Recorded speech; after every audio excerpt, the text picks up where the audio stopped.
Hey, hello everyone. In this video, again, we are going to talk about how we are going to update the data. The last video, we have seen the same kind of stuff, but I passed some information and I blindly updated it, okay? But for now, what I'm going to do is I'm going to pass an information and I'm going to fetch the student. If the student exists, then update it or else insert it, okay?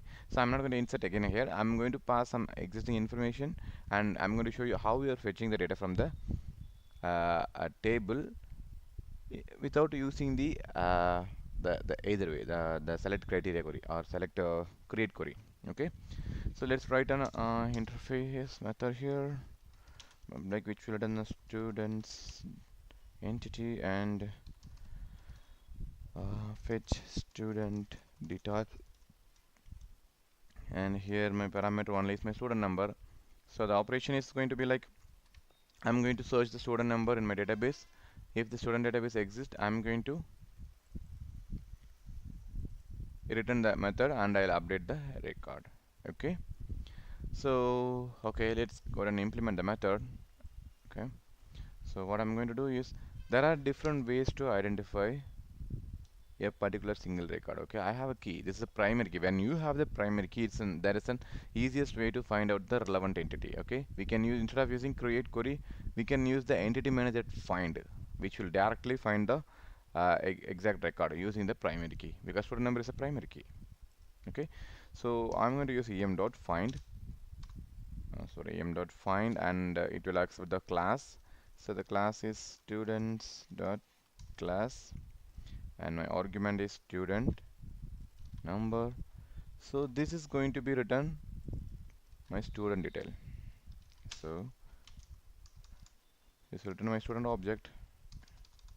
Come on. Okay, that's it. So how I'm going to update it? Okay, I got the student now. That means if the student is existing, so put a null check there. Okay, if null not equal to my student, so if my student is existing, I'm going to update the data. Okay, so here what you can simply do is, you can simply write em dot what you can simply do is, you can call the method, or else we have an update method here which will take in the student input and the student inputs. Okay, I can reuse the method. Okay, I'm going to reuse the method. I'm going to use the update method here, update student. So my student number, I can get the student number from my student DTO, get student number, and here okay, so here I'm not going to get the information because I'm going to pass the information. So instead of Dennis, we updated to Matthew. I'm reverting back to Dennis again. Okay, so let's see how the data looks like in the DB. So it was Matthew, Dennis. I'm going to Dennis to John. Okay, so I'm going to pass John here. Okay, okay, it is going to return the student. Okay, let me pass this. Okay, so the first thing, it will fetch the data and it will find, it will check whether the data is not it is existing, then it will update the student information. Okay, let's go ahead and deploy this method. It's gonna take a while. Okay, it is deployed. I'm going to my client again, so I'm going to comment out this one. So since I'm going to call a new method dot fetch student information, and this is my student number. Okay, which will return it again. It's going to return the student. So I don't want this actually. I need another specific completer, and I want to print the data std1.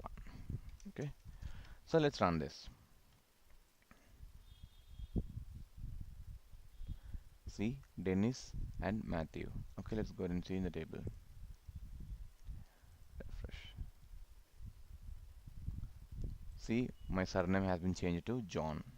Okay, the reason it's coming Dennis Matthew because this data written before the record got updated. Okay, so previously it was Matthew and Dennis, now it is updated to John Dennis back. Okay, this is how you need to use the update query with the help of entity manager find method. But make sure you are passing the primary key here. Okay, I hope you guys enjoy the video. Just give it a try and let me know. And please do subscribe my channel. Thank you.